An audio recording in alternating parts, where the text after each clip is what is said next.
Evdə 1 stəkan qatığınız varsa, bu peçenyeləri mütləq hazırlayın. Resept üçün bir bütöv yumurta, bir yumurtanın ağı, sarısı üzəri üçün 1 çimdik duz, 2 stəkan şəkər tozu, 1 stəkan duru yağ, 1 stəkan qatıq, çay qaşığının ucunda soda əlavə edib yaxşıca qarışdırıram. Keçirəm unu əlavə eləməyə. İlk olaraq 2 stəkan un, 1 paket qabartma tozu əlavə edib xəmiri qaşıq vasitəsilə qarışdırıram.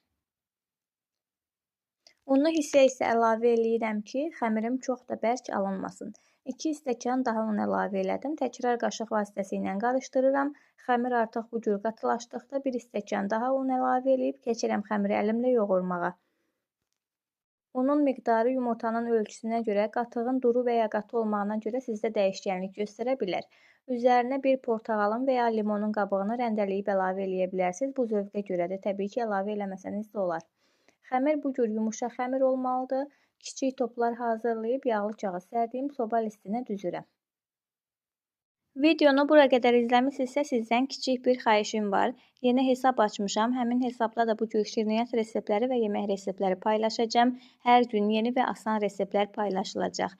Sizdən xahişim dəstək üçün keçib həmin hesaba takib atmağınızdır. Dəstək olan hər kəsə öz təşəkkürümü bildirirəm. Hesabı isə bu videonun açıqlama qismində tağ eləyəcəm.